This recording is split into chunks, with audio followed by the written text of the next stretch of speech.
Bonjour tout le monde, heureuse de vous retrouver pour cette nouvelle présentation d'un tarot, le When Woman Had Wings, un tarot qui a été écrit par Angie Sullins, comme vous pouvez le voir, et illustré par Gina Della Grottaglia. Alors on la connaît bien pour la plupart des illustrations qu'elle a réalisées pour Colette Baron Reid. Je vous montre grossièrement à quoi ressemble cette grosse boîte qui est un jeu donc pas encore traduit. Il est réalisé aux éditions US Games qu'on peut trouver sur Amazon quand les femmes avaient des ailes. Donc ce jeu va travailler sur bien sûr le féminin. Il va pouvoir nous aider à révéler des choses dans notre psyché. Il va permettre à l'esprit de trouver une direction pour faire du développement personnel. C'est un jeu qui va être illustré, vous allez le voir, par des photographies et des montages, comme eh bien, le jeu dont je vous ai présenté la dernière fois, la review, le rêve du chaman. Et c'est aussi pour ça que je cherchais ce type de jeu illustré pour compléter les tirages d'avec le rêve du chaman. On va faire tout à l'heure une petite synthèse, vous allez voir. Ce jeu, il est présenté dans une belle boîte cloche avec une sorte de poésie illustrée à l'intérieur. On a un petit cordon pour pouvoir sortir le livret qui est balèze et qui est très bien constitué. Normalement, il y a un petit pochon violet à l'intérieur, vous allez le voir, pour garder les cartes. Là, je n'ai juste que ouvert la boîte hier et j'étais émerveillée. Je vais donc vous faire la présentation ici en live. On a un très joli dos qui reste toujours dans ces illustrations un petit peu faites à l'écran, bien sûr. On va pouvoir autant lire le tarot d'un côté que de l'autre, bien que là, il y a une petite lumière qui va différer de l'autre côté. Mais bon, il faut franchement mettre les lunettes, il faut être complexe, il faut être un peu chiant sur les bords. Voici la tranche, magnifique. On est dans un très joli rose. Et l'univers, vous allez le voir, de ce jeu, eh bien, c'est toujours la même chose. Ce qui me plaît énormément, la féerie, les animaux, le côté presque même angélique. On va se retrouver avec différentes femmes et pas que, hein. Il y a tout un tas de personnages, vous allez le voir. Il y a de l'inclusion, il y a des types de peau différents, il y a des morphologies, des âges différents, et c'est ce que j'aime énormément. Voilà, alors le livre est constitué comme ça. On est sur un papier glacé. Avant que tout existe, avant que tout commence, on nous raconte comment a été réalisé le tarot. Nous avons une mise en page avec un sommaire qui est très classique et en même temps bien illustré. En introduction, voilà, quand les femmes avaient des ailes, il y avait l'équilibre. On n'est donc pas du tout sur un jeu patriarcal, vous vous doutez bien. Quand les femmes avaient des ailes, là où il y avait le pouvoir, la sensualité, la créativité, on va mettre toute la légèreté et en même temps cet ancrage de la terre qu'on va retrouver dans ce jeu.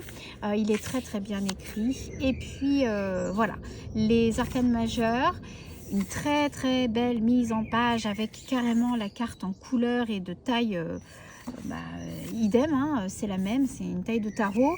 Ici nous avons le message avec quelques mots clés, puis ensuite oui, surtout des phrases qui sont vite explicites. Ça passe pas par quatre chemins.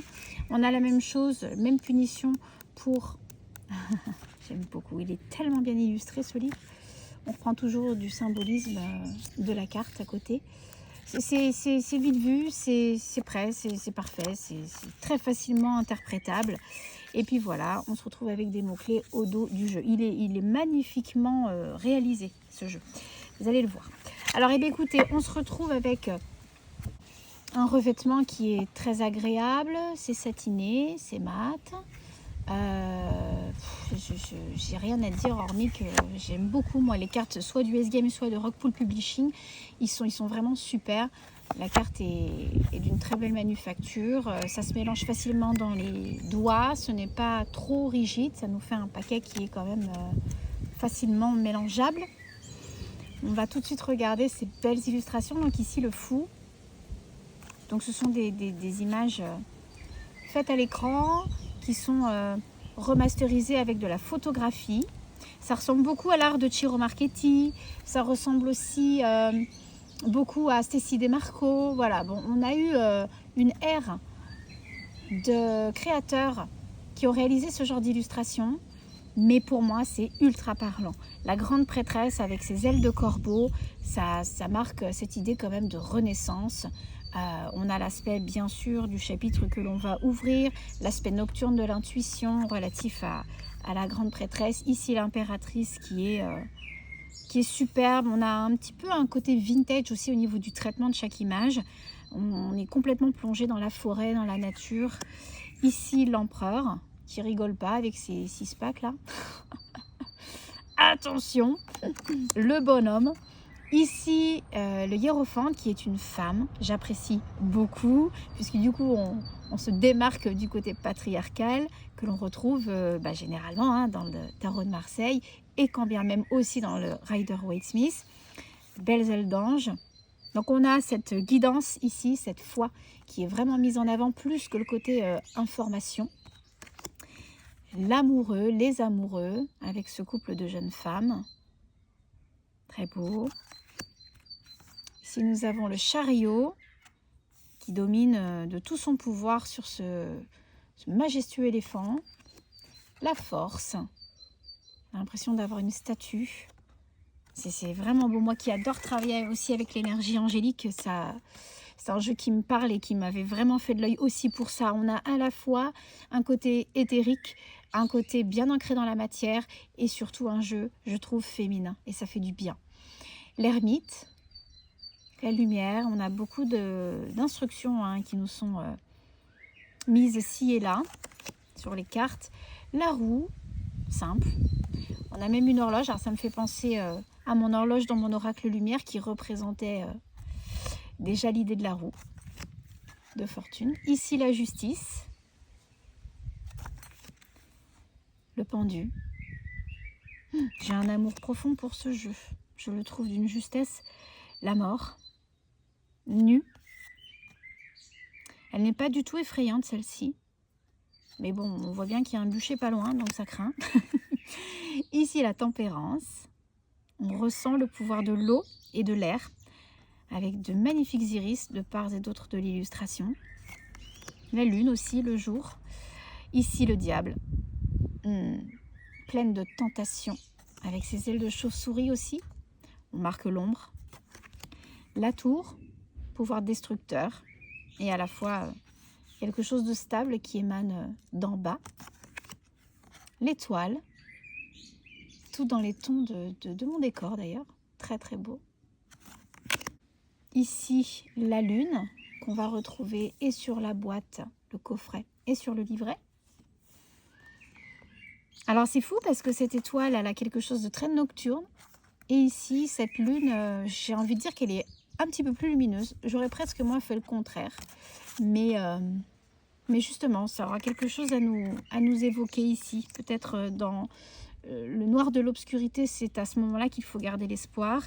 Et là où il y a toutes les angoisses, eh bien écoutez, c'est peut-être des moments propices aussi pour que la conscience soit éclairée. Voilà, le soleil avec ce très joli tournesol. Une question de victoire ici. Le jugement, on est dans la semaine du jugement quand je fais cette vidéo. Donc là, on a comme des âmes. Finalement, elles sont désincarnées. Elles sont en train d'être rappelées à la lumière. Superbe. Le monde, avec cette femme nue, tout arrondie, qui porte la vie. Je la trouve très très belle cette carte. Elle a comme une pomme en fait, à la place du ventre. On peut presque même y voir un visage au-dedans. C'est très chimérique. Elle est belle. Ici, la famille des bâtons. Donc un très bel as. Porté dans une main. Le 2. On a souvent l'habitude à ces représentations. Mais là, elle domine vraiment. Elle surplombe toute cette planification au-delà des flots. Le 3. Quelle beauté. Bon, on est prêt pour de nouvelles aventures. Presque, ce personnage nous regarde et nous dit, bon maintenant, voilà, on est à l'orée de ce matin qui se lève. Qu'est-ce que tu as espéré? D'où tu viens là? Tout ce que tu as planifié, comment on va pouvoir l'orchestrer? Ça va être le moment de te mettre en marche là demain matin. Voilà moi ce que je ressens avec cette carte.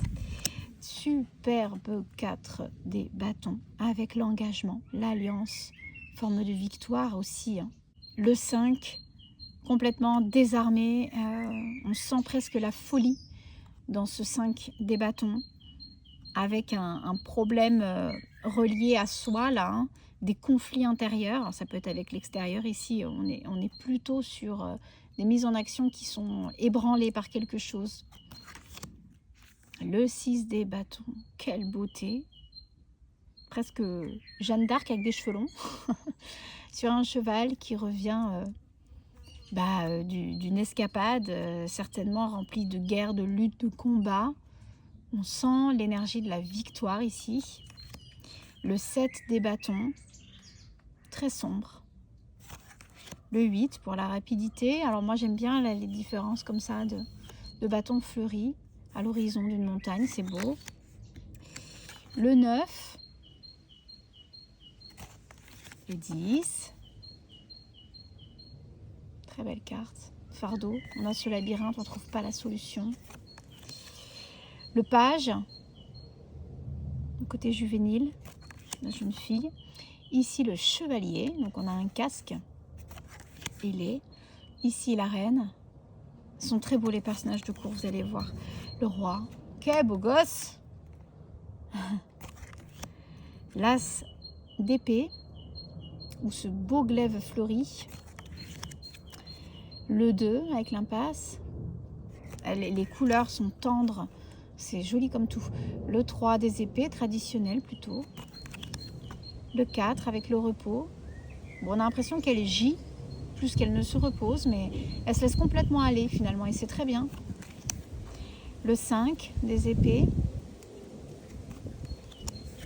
Le 6, idée de partance. Elle est seule dans sa barque, elle n'est pas appelée à être à plusieurs. Le 7 des épées. Oh, waouh, le 8, il est superbe. Le 9, les cauchemars. Là, on est sur des croyances limitantes. Elle est vraiment très belle dans ce verre de guérison, ça me parle. Ce 9, elle est débordée. Hein, trop de cauchemars. Ici, on est sur la fin. Du 10 des épées, le page.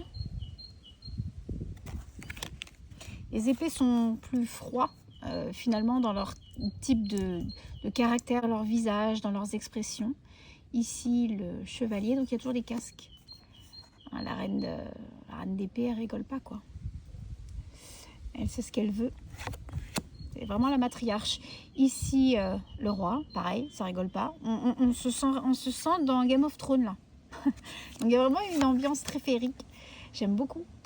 L'as des coupes. Plus que féerique, c'est un univers fantastique, voilà. Le 2 des coupes. Le choix, la liaison, l'accord aussi. On est moins sur le domaine amoureux. On est plus sur une alliance ici, je trouve. Le 3 de coupe. C'est la fête, on danse. Finalement, il y a autant des représentations un peu old school et ici des photographies montage. Mais ça se marie bien. Le 4 des coupes. Quel ennui. En tout cas, elle est très peu vêtue par rapport au froid de l'hiver. Le 5 des coupes. Je connais cette illustration. Je pense que je l'ai déjà vue sans les ailes et tout ça dans un autre jeu réalisé par Jenna. Ici, le 6 des coupes. Très belle. Le choix du 7. Le 8. Le 9. Oh, j'aime bien. Il est très incarné, ce jeu. Il est très terrien, très terrestre. Malgré qu'il y ait des ailes. Et que ça nous plonge dans un univers tout à fait fantastique, oui. Mais il est beau. Magnifique, ce chevalier des coupes. Il est beau, il est tout en, je trouve, en sensualité. On ressent presque même l'énergie du fer, là, de la texture du casque. Il est très beau. La reine de coupe. Le roi. Ici, l'as des pentacles, avec cet œil qui voit tout, qui surplombe tout. Cette énergie divine. Ici, le 2, jonglé. Plutôt traditionnel comme illustration. Celle-ci aussi, le 3, avec le cloître. Ici, le 4, être dans la possession de ses acquis, mais je ne la sens pas restrictive, hein. On la sent plutôt sereine de tout ce qu'elle possède. Le 5 avec la pauvreté, joli aussi. Le 6, le partage. Le 7, il me fait penser à l'Illuminati Tarot, à toute cette vague là de tarot qu'on a eu avec le même type d'illustration comme ça. Ici, le 8 des pentacles avec un personnage âgé. J'aime vraiment beaucoup. On sent l'artisanat, on sent le côté terroir, presque, dans cette carte. On sent la vieille femme qui a travaillé sur son outil. Le 9 des pentacles, ça aussi, ça me parle comme illustration. Je suis sûre qu'on l'a déjà vu à quelque part d'autre. Le 10 des pentacles. Donc là, la transmission, l'héritage en famille, on a juste 2 sœurs finalement, avec leur loup comme compagnon. Le page, elle est très très belle celle-ci dans les ruines. Chevalier des pentacles, j'adore. Oh, avec les fougères. J'aime beaucoup moi cette ambiance magnifique, reine des pentacles. Regardez-moi cette sagesse. Et enfin, son conjoint, encore plus méga beau. Le roi des pentacles. Donc voilà le tarot que je voulais vous présenter. Je vais juste vous faire un petit pêle-mêle. Regardez, on va remonter ça. J'espère que ça ne va pas glisser. Et on va prendre le rêve du chaman de part et d'autre, du tarot. On va essayer de se mettre bien. Clac. On va séparer le jeu. Alors voilà ce que ça pourrait nous donner en tirage mixte. Regardez comme c'est beau, comme ça parle. Oh, je suis trop contente de ce pêle-mêle parce que c'était vraiment ce que je voulais faire. Je voulais avoir 2 jeux, tarot et oracle confondus, qui puissent me raconter des histoires, que ce soit à travers leurs mots-clés, à travers la logique de ce qu'on peut laisser faire émerger en termes d'intuition. Et en fait, bah, c'est parfait, quoi. C'est juste, ça marche trop bien. Regardez-moi les tonalités. Le chevalier des épées avec l'idée du pouvoir de la communauté, de s'organiser. Je trouve que ça fonctionne à merveille. Je vais vraiment faire une très belle vidéo de présentation des énergies semaine 21, la semaine prochaine avec ces 2 jeux. J'ai décidé. Regardez comme c'est beau. J'ai des épines de pin. Je suis sous l'arbre là qui tombe. Le mur avec le 9 des épées et en même temps être bienveillant envers soi-même. Il est un petit peu plus loufoque, j'ai envie de dire, l'oracle, mais finalement, avec la représentation de ces femmes ailées, ça fonctionne bien. Regardez-moi toutes ces belles couleurs, ça fusionne à merveille. Le lanceur de filet avec la barque, c'est vraiment très sympa. Ça fonctionne très bien. On est vraiment dans le même type de tonalité. J'adore cette terre. Regardez-moi ça. Le 8 des coupes avec l'écriture céleste et la boussole perdue.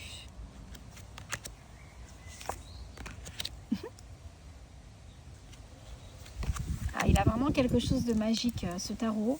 Et alors cet oracle encore plus. Quelque chose de féerique. Regardez comme ça semble à merveille. Oh, j'adore. Je vais vraiment m'éclater pour la vidéo des énergies de la semaine prochaine là. Ça va tellement bien fonctionner. Voilà, bon bref, c'était une petite vidéo de présentation de ces jeux là. Je vous mets tout sous cette vidéo en barre d'infos, comme ça, et bien écoutez, si c'était des jeux qui puissent vous plaire, vous pouvez tout à fait les trouver sur Amazon, bien que, bon, l'un est en français, donc on peut le trouver en librairie, l'autre est en anglais, mais comme vous pouvez le voir, c'est hyper simple, je trouve, d'interprétation, et si tant est, laissez-vous guider par les mots-clés sur les cartes de cet oracle, ça fonctionne à merveille, j'en suis certaine. Je vous fais des gros bisous, et je vous dis à plus tard pour une prochaine vidéo. Bye.